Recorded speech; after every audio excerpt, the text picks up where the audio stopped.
is NewsBreak26 in southwest New Brunswick. I'm Vicki Hogarth. Here's what's happening in our part of the world.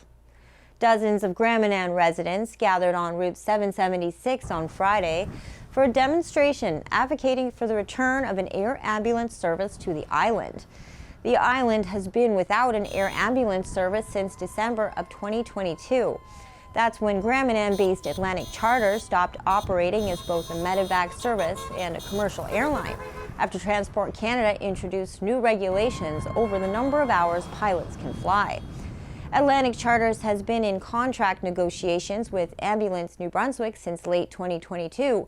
But in the meantime, the lack of a service on the island has made recent medical emergencies even more critical, and in some cases fatal.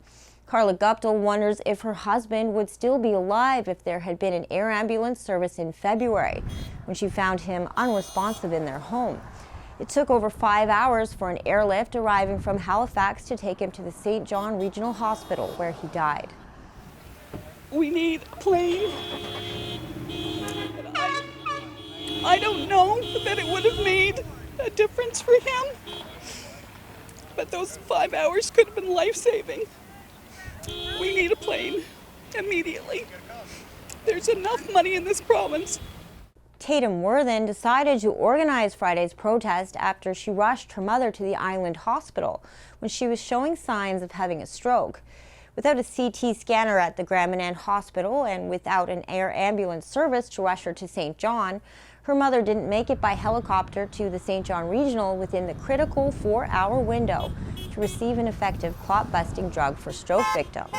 Something needs to be done before more lives are taken and people are left with unknowns. And my other question is, if they're bringing a plane and pilots from away, how is that going to be any cheaper than keeping Atlantic Charters on Manan? Mayor Bonnie Morris says advocating for an air ambulance service is a top priority for the Village Council. It's very frightening to be here and to not know what's going to happen. And I think everybody feels that apprehension, and it's always highlighted when something happens. It comes right to the forefront for everybody again. So, you know, our role as council has been to continue to try to keep this at the forefront of the minds of the people who can make those decisions.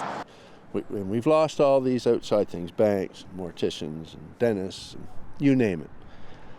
All right, we're just going to have to suck it up. But don't take the very thing that can save our lives.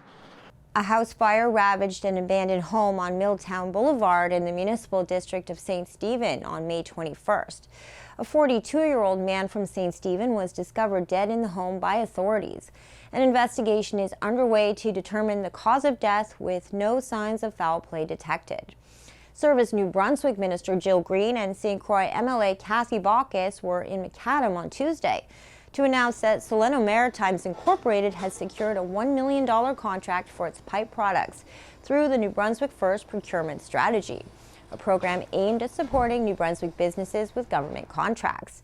Finally, festival goers from near and far flocked to St. Andrews over the long weekend. For more on this, here's CHCO's Curran.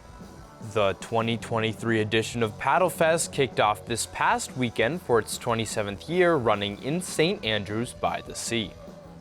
The main stage was set up in the middle of Market Square, with many other venues across town playing host to musical acts such as the Red Herring Pub, Honeybeans Cafe, and Minister's Island.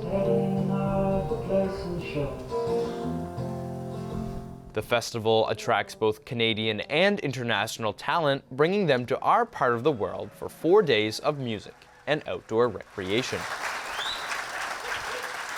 To complement the musical aspects of this festival, there are many other outdoor activities during Paddlefest, such as a farmer's market and the annual Wharf to Wharf Beach Run, which saw 75 runners compete this year.